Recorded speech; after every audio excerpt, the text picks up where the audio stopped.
Hey everyone, welcome to Study IQ. আমরা Study IQ তে আজকে যেটা করতে চলেছি সেটা আমরা জানি জাস্ট কিছুদিন আগে WBCS মেইনস এর এক্সামিনেশন হয়েছে 2020 রাইট 2020 WBCS মেইনস এক্সামিনেশন হয়েছে এবং মেইনস এর হিসেবে আমরা এটার জন্য একটা আলাদা করে ভিডিও করব, সেটাও অবশ্য করে তোমরা খেয়াল রেখো। তার আগে তোমাদের বলে রাখি যে মেইনস WBCS মেইনসে যে কটা পেপার হয়, প্রথম দুটো পেপার হয় যেটা হচ্ছে কম্পালসারি পেপার, যেটা হচ্ছে ল্যাঙ্গুয়েজ পেপার হয়। ল্যাঙ্গুয়েজ পেপারের মধ্যে যেটা ফার্স্ট পেপার হয় বেঙ্গলি অ্যান্ড সেকেন্ড পেপার হয় ইংলিশ, এবং এই পেপারগুলো হয় ডেসক্রিপটিভ। এবং এই দুটো পেপার ছেড়ে দিয়ে জিএস পেপার যেটা 3 হয় সেটাতে থাকে WBCS এর জিএস পেপার 3 মেইনস যেটা থাকে সেটা হচ্ছে হিস্ট্রি এবং জিওগ্রাফি থাকে, এবং এরপর জিএস পেপার 4, 5, 6 থাকে, এবং জিএস পেপার 4 এ যেটা থাকে জিএস এর যে 4 তাতে থাকে science and technology with environmental science এবং কারেন্ট অ্যাফেয়ার্স এগুলো যুক্ত করে, এবং জিএস পেপার 4 হয় এবং জিএস পেপার 5 দেন জিএস পেপার 5 এ কি থাকে the Indian constitution and the Indian economy with the respect of the RBI, ঠিক আছে। অ্যান্ড জিএস পেপার 6 থাকে, জিএস পেপার 6 যেটা থাকে সেটাতে থাকে পুরো ম্যাথ এবং অ্যানালিটিক্যাল রিজনিং। এবং এখানটা একটা জিনিস তোমাদেরকে বলার, এটা বাদ দিয়েও এই মেইন পেপারের এই পোর্শনটা বাদ দিয়েও একটি অপশনাল পেপার থাকে যেটা হচ্ছে অপশনাল সাবজেক্ট থাকে, এবং সেই অপশনাল সাবজেক্টে দুটো পেপার হয়, পেপার 1 এবং পেপার 2। তো আমরা যেটা করতে চলেছি সেটা হচ্ছে WBCS এর যে মেইনস এর ক্লাসটা, যে মেইনস জিএস 3 হবে, জিএস 3 এবং 4 থেকে 5 আমরা এই তিনটে বাংলাতে করব। জিএস 6 অন্য কোনো টিচার তোমাদেরকে ক্লাস নিয়ে নেবেন উইথ দ্য কম্পারেটিভলি, যেহেতু ওটা ইন্ডিয়া যে কোনো এক্সামিনেশনের জন্য সেটা যেহেতু রেলিভেন্ট, তো that will be in different language, but this GS paper 3 to GS paper 5 this total class will be conducted in Bengali, ঠিক আছে। এবং যেভাবে কন্টেন্ট যেভাবে এক্সামিনেশন এসছে সেইভাবে তোমাদেরকে দেওয়া হবে। এবং don't forget to subscribe on our YouTube channel if you're new on our channel, and অন্যান্য সোশ্যাল মিডিয়া গুলোকে যদি তুমি ফলো করতে চাও করতেই পারো, studyiq.education at insta or telegram channel which is studyiq education, এখানে তোমরা জয়েন করতে পারো for getting any kind of information and PDF and related PDF of these videos. তো let's start the class for today. First of all আমরা যেটা বললাম GS paper 3 করছি, এবং আমরা কি করব প্রশ্নগুলো দেখবো এবং তার সাথে আমরা অ্যানালিসিস করে যেগুলো অ্যানালিসিস সম্ভব সেগুলো অ্যানালিসিস করব, আর যেগুলো অ্যানালিসিস সম্ভব না ডাইরেক্টলি আনসার যেগুলোর জন্য দেওয়া যেতে পারে সেগুলো আমরা ডাইরেক্টলি আনসার ক্লিয়ার করব। First of all the author of the book the Indian war of independence 1857 was. Indian war of independence 1857 কার কে লিখেছিলেন? সো অপশনস গুলো দেখবো, sir Syed Ahmed Khan, D Savarkar, R S. Sharma और R C. Majumdar. So the Indian War of Independence 1857 was been authored by Vinayak Damodar Savarkar. So the option B is the right option here. Now the next question is jabo number 2. What is the meaning of the word Sangam in the Sangam age?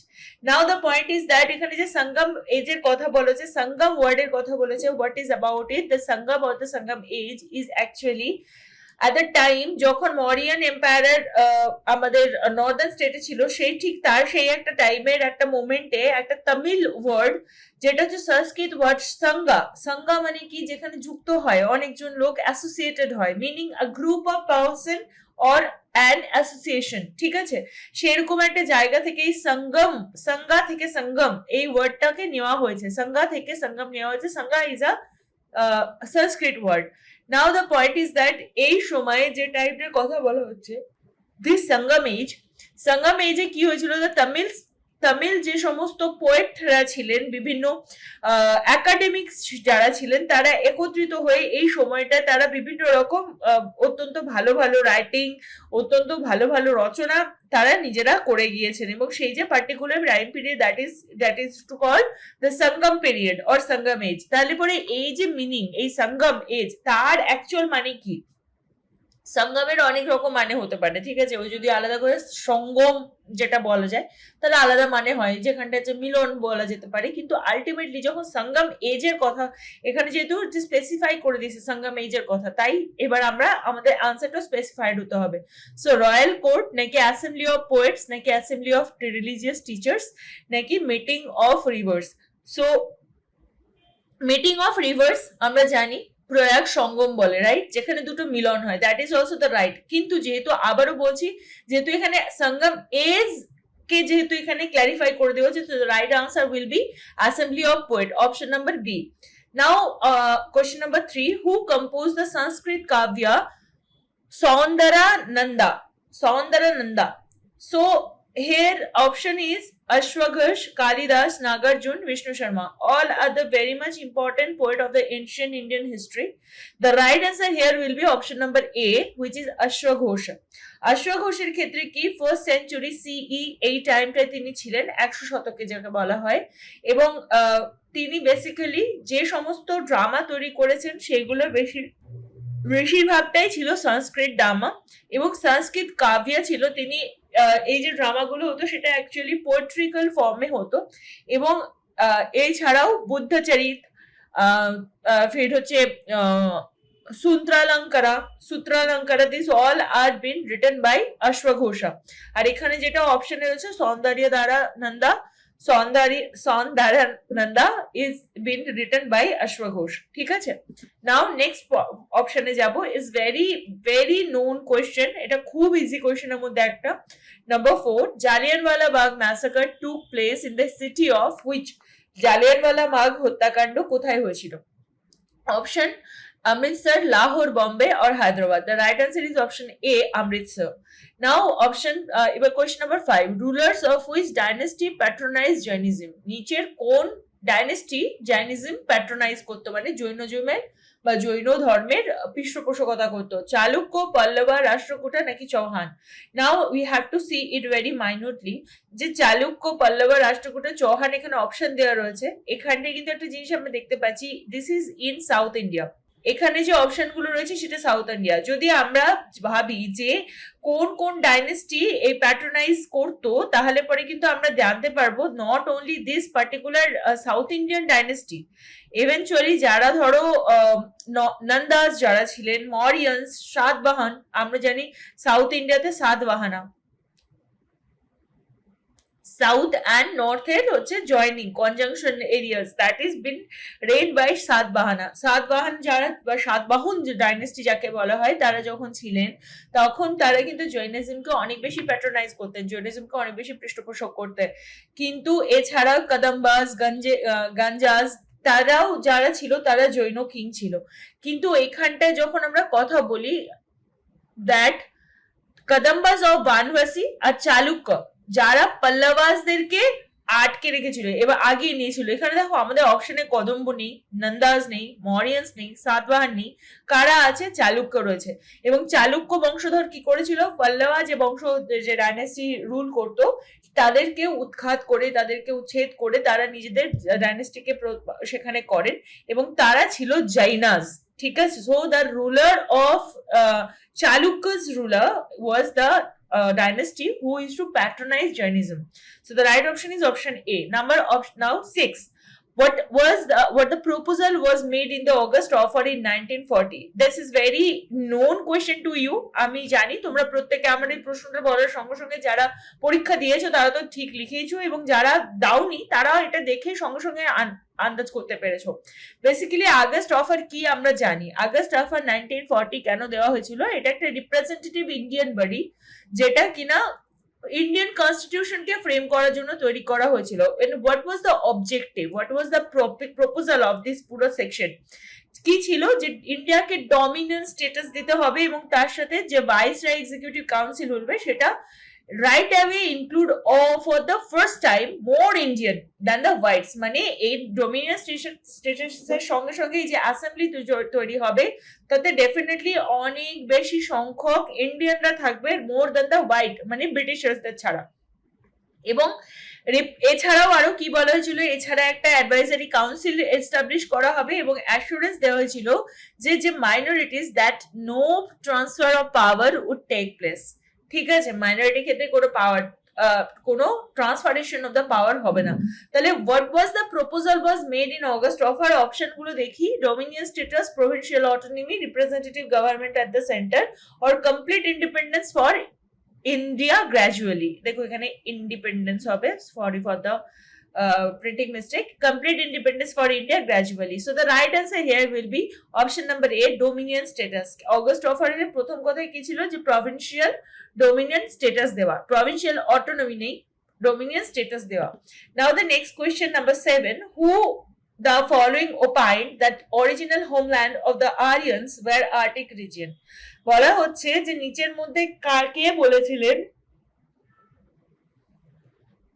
যে আর্যদের আসল যে ঘর, আর্যরা যে আসল জায়গা থেকে এসছে সেটা হচ্ছে আর্কটিক রিজিয়ন থেকে, ঠিক আছে, আর্কটিক রিজিয়ন থেকে এসেছিল, এটা কে বলেছিলেন? তো অপশনস দেখবো, বাল গঙ্গাধর তিলক, ম্যাক্স মুলক, দয়ানন্দ সরস্বতী, এসি দাস। এখানে যে চারজনের নাম দেওয়া রয়েছে চারজনই আরিয়ানস বিভিন্ন রকম ইনভেশন থিওরিকে প্রতিষ্ঠিত করেছিলেন তাদের রাইটিং এর মাধ্যমে। But here the right answer is option number A, Bal Gangadhar Tilak, কারণ তিনি বলেছিলেন তার একটি যে বই ছিল the Arctic home in the Vedas is the book on the origin of Aryan, the Arctic home in the Vedas, ঠিক আছে, তার বই ছিল। অ্যান্ড এই বইটা 1898 এ তিলক দ্বারা লিখিত হয়েছিল, 1900 এন্ডে এটা লেখা হয়েছিল, তিলক লিখেছিলেন। So he only the person who told কি যারা আরিয়ান্স ছিল তারা আর্কটিক রিজিয়ন থেকে এখানে এসছে এবং Arctic region is their original homeland. Now option number, এবার কোয়েশ্চেন নাম্বার 8 দেখবো, who is the only women historian to write historical account on Mughal period? প্রশ্নটা একটুখানি ঘোরানো প্রশ্ন রয়েছে, একটুখানি যদি তুমি এটা না জেনে থাকো it's really tough to answer.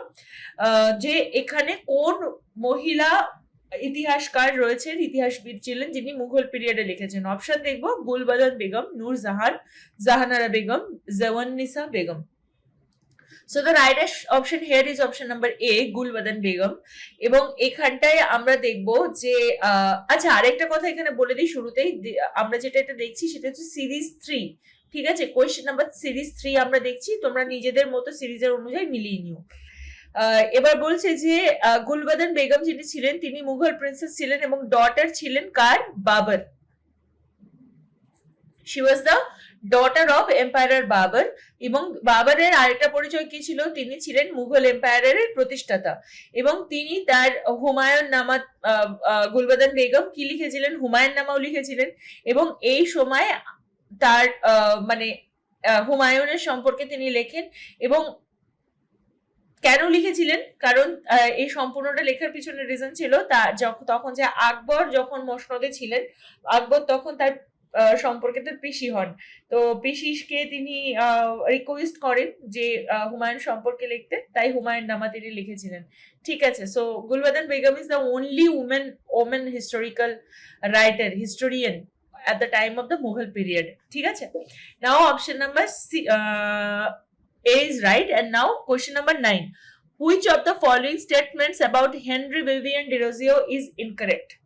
বলেছে যে নিচের মধ্যে কোন স্টেটমেন্ট হেনরি ভিভিয়ান ডেরোজিও সম্পর্কে ভুল। প্রথমে তো আমরা হেনরি ভিভিয়ান ডেরোজিও সম্পর্কে আগে অপশন গুলো দেখে নিই। বলা হয়েছে he was born in Calcutta in 1809। Then বলেছেন যে he taught at the Sanskrit college between 1826 to 1830. He died of cholera at the age of 22 and his followers were known as Desrosiers. এবার তোমরা দেখতে পাচ্ছ যে WBCS এর যে কোয়েশ্চেন প্যাটার্ন সেটা কতটা চেঞ্জ হচ্ছে, এটা very clear, right? Because question আগে খুব ডাইরেক্টলি কোয়েশ্চেন করা হতো, তাই না? কিন্তু এখন দেখো হেনরি ভিভিয়ান ডেরোজিও সম্পর্কে আমাদের সমস্তটা জানতে হবে, otherwise this is very tough to give answer. Now the first thing that Henry Vivian Derozio কোথায় জন্মগ্রহণ করেছিলেন? কলকাতারই পদ্মপুকুরে জন্মগ্রহণ করেন, এন্টায়ারলি পদ্মপুকুরে। And the time is also written right 1809। এর পরেরটা কি বলা হয়েছে? He taught at the Sanskrit college between 1826 to 1830। Now 1826 এ তিনি 17 বছর বয়সে তিনি টিচার হয়ে অ্যাপয়েন্টেড হন কোথায়? হিন্দু কলেজে, not in Sanskrit college, this was been called Hindu college, ঠিক আছে। and he died of cholera of 22 বছর বয়স, that is also correct information, and his followers are known as Desrosiers, that is also correct information. So what is the wrong, like what is not correct? এখানে জিজ্ঞেস করেছি incorrect statement কোনটা, so the right option is option number B, that he taught at the Sanskrit college between 1826 to 1830. Now the next question, number 10, which of the following facts about Taj Mahal is incorrect? বলেছে নিচের কোনটার মধ্যে তাজমহলের কোন ফ্যাক্টটা is incorrect? It is a magnificent mausoleum. এটা একটা খুব সুন্দর ঐতিহ্যপূর্ণ একটি কবরখানা, and it's a right answer. It was built by Shahjahan. শাহজাহানই বিভিন্ন লোকদের দিয়ে তাজমহলকে তৈরি করেছিলেন. That is also right because all the credit was been given to the emperor যে এটাকে তৈরি করে. It is situated outside the Agra fort and that is also right. Agra fort থেকে তাজমহলের প্রায় 1 কিলোমিটার থেকে 1.5 কিলোমিটারের দূরত্ব, ঠিক আছে, অনেকটাই দূরে অবস্থিত। এবং the name of the artisans who built were engraved on it. That is the incorrect statement. That is the not correct. So the right answer here is option number D, যে যেখানকার এটা যারা তৈরি করেছে, যে আর্টিসানসরা যারা এটা তৈরি করেছে তাদের নাম এখানে খচিত রয়েছে। এটা হচ্ছে ভুল প্রশ্ন, ঠিক আছে, ভুল উত্তর দেওয়া রয়েছে। Now 11, who became the chief justice of India after independence? ভারতবর্ষের স্বাধীনতার পর প্রথম মানে স্বাধীন ভারতবর্ষের প্রথম চিফ জাস্টিস কে ছিলেন? দিলীপ বোস, হরিলাল জে কানিয়া, এসপি মুখার্জি নাকি Nandalal Bose? So the right answer is Harilal J Kania. তিনি ইন্ডিয়ার 26 জানুয়ারি 1950-তে যে ইন্ডিয়ার রিপাবলিক হয় এবং সে সময় যে 47 জন জাজেস চিফ জাস্টিস হিসাবে এখনো অব্দি যারা চিফ জাস্টিস হিসাবে সার্ভ করেছে সুপ্রিম কোর্টে, তাদের মধ্যে Harilal J Kania is the first chief justice of India. Now এবার নেক্সট কোয়েশ্চেন দেখবো, the Persian ruler who besieged Kandahar in Jahangir reign was? Jahangir সময়ে কান্দাহারকে জাহাঙ্গীরের রেইন থেকে যে তার যে রাজত্ব, তার থেকে যে কান্দাহারকে একদম আলাদা করে দিয়েছিল কে? পার্সিয়ান রুলার কে ছিলেন? কান্দাহার মানে কি এখানে আফগানিস্তানের কথা বলেছে, কাবুল কান্দাহারের কথা বলা হয়েছে। আর্মেনিয়া ও জর্জিয়ার খ্রিস্টান কৃতদাসদের অংশ হিসাবে একটি সেনাবাহিনীকে ব্যবহার করে ইসলাম ধর্ম তারা গ্রহণ করায় এবং তারাকে কি করা হয়, এখান থেকে তাকে বের করে নেন কে? and the person was Shah Abbas, which is the right option C.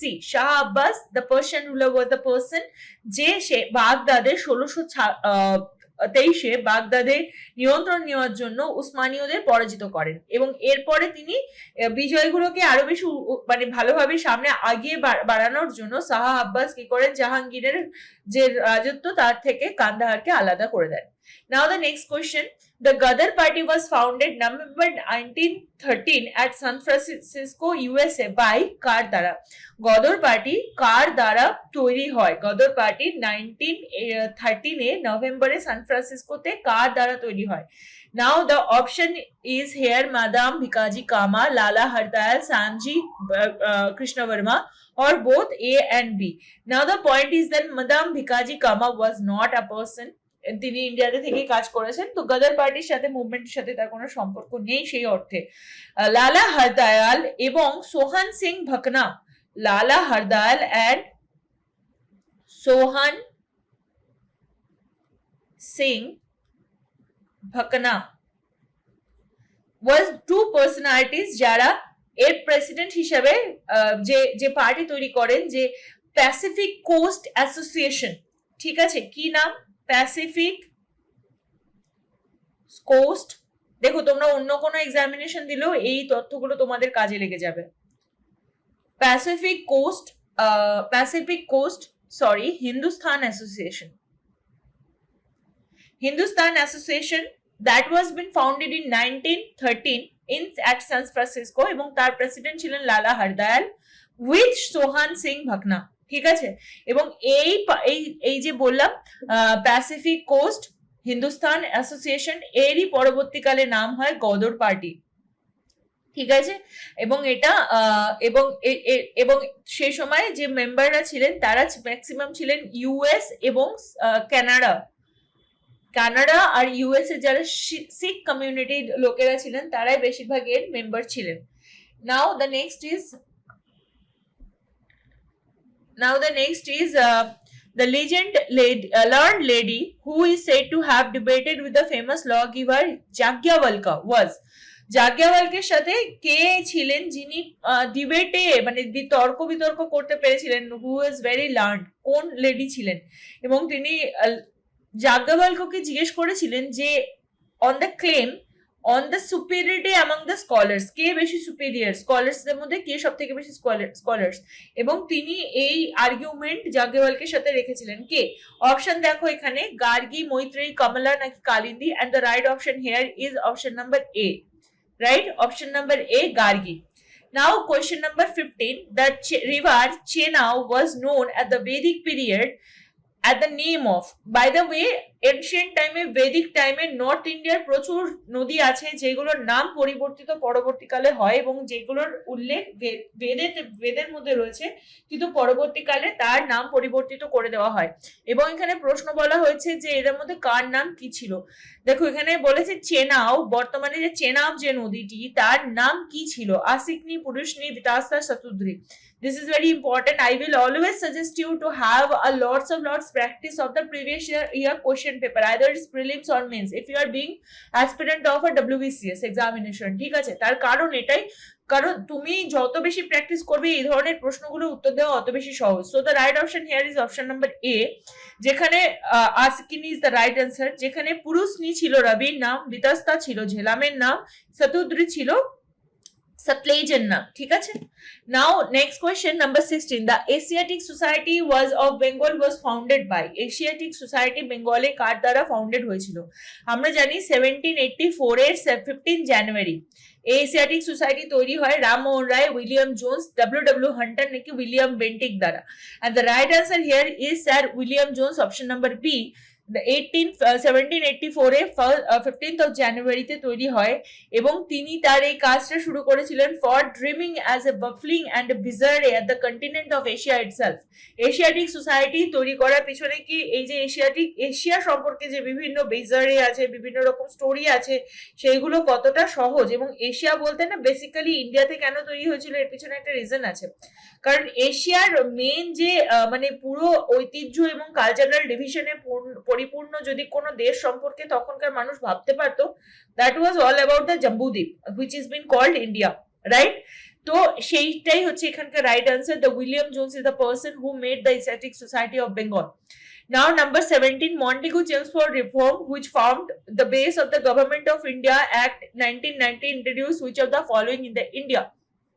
Montague-Chelmsford reform 1919 এ যে মেইন কারণে তৈরি হয়েছিল তার পিছনে কি, মেইন রিফর্মের পিছনের প্রথম কারণ কি ছিল? That was introduced by the colonial government to introduce self governing institution gradually in British India. ঠিক আছে। So the right option is here option number A, self governance, and other option dyarchy, Indian administrative service, Indian police service, that is a different context and different kind of reform. ঠিক আছে, কিন্তু Montagu Chelmsford রিফর্মে যা বলা হয়েছিল that is about the self governance system. Number 18, what is Araghatta? Araghatta কাকে বলা হয়? আরাঘাটা বেসিক্যালি, আরাঘাটার যদি আমরা মানেটা করি তাহলে পরে জানতে পারবো এটা একটা পার্সিয়ান চাকা, পার্সিয়ান হুইল যাকে বলা হয়। কেন করা হয়? বেসিক্যালি যারা এখানটায় যারা হচ্ছে যেমন কি মহিষ, ষাঁড়, এই সমস্ত যে জিনিসগুলো তারা যাতে জল তো ওঠাতে পারে, they use to lift water from, মানে জল ওঠানোর জন্য যে কুয়োর থেকে বড় বড় প্রাণীদের দিয়ে জল ওঠানোর যে তৈরি করার যে ক্ষমতা, সেটাকে বলা হয়, তাকে বলা হয়, সেই মেশিনটার নাম হচ্ছে Araghatta. A machine to break force, irrigation canal or a device to lift water, type of clothes. So the right option is C, a device to lift water, যেমন বললাম। Number 19, the popular name of Muizuddin Muhammad bin Sam was, Muizuddin Muhammad bin Sam কার নাম ছিল? সুলতান মাহমুদ, মোহাম্মদ ঘোরি, তাইমুর নাকি ওপরের কেউই নয়? So the Mizazuddin Muhammad ibn Sam which is been called Muhammad Ghori, ঠিক আছে, Muhammad of Ghur or Muhammad Ghori. So right option is option number B. Now we will move forward to our next question. Kamban's Ramayana in Tamil was written during the reign of Chalukya, Pallavas, Chola, Kakatiyas. Basically এখানে যদি কাম্বানের কথা বলি, কাবি চক্রবর্তী কাম্বান 1180 থেকে 1250 তার time লাইনটা, এই টাইমে তিনি একমাত্র তামিল পোয়েট যিনি মিডিয়াভেল পিরিয়ড বা মধ্যযুগীয় সময় ভারতবর্ষের, তিনি কি করেন, তিনি রামায়ণ লেখেন এবং তিনি যে অরিজিনাল বাল্মীকির রামায়ণ তার থেকে তিনি রামায়ণকে রামায়ণকে বের করে নেন এবং তিনি রামায়ণ লেখেন এবং তিনি তামিল রামায়ণ লিখেছিলেন এবং সেটা কোন সময়, এই সময় সম্পূর্ণভাবে যারা ছিল, the person was that time is Chola kingdom, ঠিক আছে, যা চোলা কিংডমের রাজত্বকালে কাম্বান ছিলেন এবং সেই সময় তিনি তার রামায়ণ লেখেন। So the right option is option C, Chola. Now 21, who constructed the Grand Trunk Road? Now this question is very tricky. Why I'm telling you? The Grand Trunk Road, if we talk about Grand Trunk Road সম্পর্কে যদি আমরা কথা বলি তাহলে পরে আমরা জানতে পারবো Grand Trunk Road যখন তৈরি হয়, it is actually been built by Chandragupta Maurya at the time of the Mauryan Empire, ঠিক আছে, এটা এনশিয়েন্ট ইন্ডিয়ার টাইমে তৈরি হয় এবং চন্দ্রগুপ্ত মৌর্য এখানে আমাদের অপশনের মধ্যে নেই। তাহলে what is the right answer? দেখো তোমাদের প্রথমেই যারা তোমরা ক্লাসটা দেখছো তাদের মাথাতে আসতেই পারে শেরশাহ সূরি, তো এটা রাইট আনসার হবে, কিন্তু still I am telling you because I want you to get your concept very much clear about it, ঠিক আছে। তো চন্দ্রগুপ্ত মৌর্য ছিলেন যে ফার্স্ট তৈরি করেন এর পরে, এবং এই রুটের নাম ছিল উত্তরাপথা, ঠিক আছে। যদি তোমরা কখনো দিল্লিতে আসো তো, বা দিল্লি যদি কখনো ঘুরেছো, তাহলে দিল্লিতে যে জুলজিক্যাল গার্ডেন আছে, there you will find that pillar, Chandragupta মৌর্যের টাইমের যে পিলারটা তুমি সেই সময় দেখতে পাবে। বেসিক্যালি এখানে একদম পুরানা কিলার পাশেই রয়েছে সেটা, এবং তোমরা দেখতে পাবে যে মৌর্যন টেম্পারামেন্ট থেকে তৈরি করে কিভাবে সেটা পরবর্তীতে মুঘল ডাইনেস্টি অব্দিও সেটা টেনে গেছে, ঠিক আছে, সেই জিনিসটা তোমরা দেখতে পাবে এখানে আসলে পরে। এবং that is the point I want to tell you কি গ্র্যান্ড ট্রাঙ্ক রোডের কথা যখন এখানে বলা হচ্ছে, তখন পরবর্তীতে চন্দ্রগুপ্তর পরে সেটার কাজটা শেষ করেছিলেন কে? Ashoka. So Ashoka could be the right answer, but here no. What will be the Sher Shah সূরি? Grand Trunk Road বলে যখন এটার নামকরণ করা হয় এবং রিফাউন্ডেড করা হয় at the 16th century, Afghan ruler Sher Shuri built the Grand Trunk Road, which later stretched across the Indian subcontinent. So who constructed the Grand Trunk Road? Grand Trunk Road সম্পর্কে যদি আমরা বলি, the right option here is option number B, Sher Shah Suri. Number 22, silver taka and copper jettel was introduced by which of the ruler? Silver taka, silver coin taka, copper coin jettel এগুলো introduce হয়েছিল কার দ্বারা? কুতুবউদ্দিন আইবক, সুলতানা রিজিয়া, নাকি ইলতুৎমিশ, নাকি Balban? The right answer is option C, Iltutmish. Now 23 number question, who among the following was not involved with the foundation of the অনুশীলন সমিতি of Kolkata in 1902? 1902 সালে যখন অনুশীলন সমিতি তৈরি হয়, অরবিন্দ ঘোষ যখন অ্যারেঞ্জ করেন, তখন কে কে এর সাথে ডাইরেক্টলি যুক্ত ছিলেন সেটা আগে জেনে নি, তাহলে আমরা বুঝতে পারবো কে ছিলেন না। দেখো, Pramod Mitra, Barindra Kumar Ghosh, Jatindranath Banerjee, this three people are very much involved catalyst of the Anushilan Samiti, ঠিক আছে। তাহলে কে বাদ থাকলেন? Abani Mukherjee. So the right option is Obani Mukherjee was the person. দেখো 1902 সালে অনুশীলন সমিতি তৈরি হয়েছিল, আর অবনী মুখার্জির টাইম পিরিয়ড ছিল 1940, যখন তিনি ভারতীয় রাজনীতির সাথে মানে ডাইরেক্টলি সংযুক্তিকরণ হয়েছিলেন, এবং তিনি হিন্দু জার্মান কনস্পিরেসির সাথে তিনি যুক্ত ছিলেন। সেপ্টেম্বর 1915 তিনি যখন ইন্ডিয়াতে আসছিলেন, he was been arrested in Singapore and incarcerated in the Fort Canning prison there, এবং সেখানেই তিনি তার একদম 1917 সাল অব্দি তিনি সেখানেই ছিলেন। So Abani Mukherjee is the person who was not involve in the foundation of Anushilan Samiti. Now 24, the Peshwa accepted the subsidiary alliance with British by the Treaty of Purandar. তো পেশোয়া এখানে অ্যাকসেপ্ট করেছে কোথাকার? এখানকার কিসের ট্রেটি? মানে ব্রিটিশ দেশ কোনটা ট্রিটি দ্বারা এটি অ্যাকসেপ্টেড হয়েছিল? তাহলে অপশন আর ট্রেটি অফ পুরন্দর, নাকি treaty of Bassein, treaty of Salbai, নাকি treaty of Surji Arjangaon. So the right option here is the Peshwa accepted the subsidiary alliance with the British by the Treaty of Bassein, কারণ বেসিনের সন্ধির দ্বারাই সে হয়েছিল। Option number B is here correct. কারণ কি? the Peshwa agreed to maintain the British subsidiary force 2 of 6 battalion for whose unclaimed territory was ceded. কেন? কারণ এর দ্বারা ইউরোপিয়ানসদেরকে সম্পূর্ণ সার্ভিস থেকে এক্সক্লুডেড করায় এবং তার অনুযায়ী সুরাট এবং বারোডা তার ক্লেম অনুযায়ী দিয়ে দেওয়া, পেশোয়াকে দিয়ে দেওয়া। That was under the treaty of Bassein. Number 25 এর কোশ্চেন দেখবো, who face defeat in the battle of Chandawar in 1194 AD? কে চান্দ্রাওয়ারের যুদ্ধে হেরে গেছিল 1194 এডিতে? Who was the person? Now The option is Bhima 2, Jaichand, Lakshman Sen, Muhammad Ghori. ট্রেডটি মোহাম্মদ ঘোরি যখন ব্যাটল অফ চান্দবার হয়েছিল সেটা কার কার মধ্যে হয়েছিল? জয়চাঁদ আর মোহাম্মদ ঘোরির মধ্যে হয়েছিল। and who has been defeated? Jaichand was defeated. So the right option, and by whom? Mohammad Ghori দ্বারা তিনি defeated হয়েছে। The right option is option number B, 25. Now 26 number question. The founder of the Lodi dynasty was, who was the founder of the Lodi dynasty here? এখানে লোধি ডাইনাস্টির কে founder ছিল? Number A B C D যদি দেখি, বাহলুল লোধি, সিকান্দার লোধি, ইব্রাহিম লোধি নাকি দৌলত খান Lodi? So the Lodi dynasty was founded by Bahlul Lodi. কবে? 1451 CE, right? 1451 CE তে প্রথম আসে এবং এরপরে তিনি লোধি বংশের পত্তন করেন এবং বাহলুল লোধি ছিলেন governor of Lahore and Sirhind, যেখানে sultan of Delhi was Alam Shah এবং who was the last of the Sayyid sultan. Alam Shah was the last of the Sayyid sultan. ঠিক আছে, now 27 question and next questions গুলো আমরা আবার নেক্সট ক্লাসে করব। Now the revolt of 1857 did not acquire much intensity in 1857 এ যে যুদ্ধ হয়েছিল, যে সিপাহী বিদ্রোহ হয়েছিল, সেটা খুব বেশি ইন্টেন্সিটি রাখেনি কোথায়?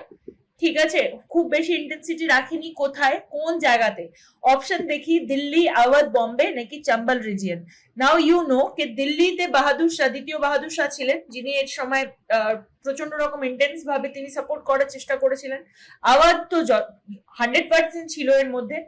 চম্বল রিজিয়ন ছোটনাগপুর ভূমি এবং সেই সময় সেটা বেঙ্গল প্রেসিডেন্সির আন্ডারে ছিল। That was the very important, Bihar Bengal প্রেসিডেন্সির যে যুক্ত জায়গাটা, that was the very important area, তাই না? যেখানটা অ্যাকচুয়ালি যে সিপাহী বিদ্রোহ মারাত্মক ভাবে যেখানটায় টেম্পারামেন্ট পেয়েছিল। So the right option here is option C, Bombay. So the right option here is option C, Bombay. The right answer, sorry, option C, Bombay. Bombay is the right answer. So this was the class for today. Very soon we will be uploaded our second part. 25 থেকে বাকি question গুলো আমরা check করব। ততক্ষণ অবধি if you have any queries, please you can contact us on this both number, and if you have any queries regarding the courses which has been conducted on this by the Study IQ on YouTube or on the paid platform, you can just contact on this number. Thank you very much for watching this video.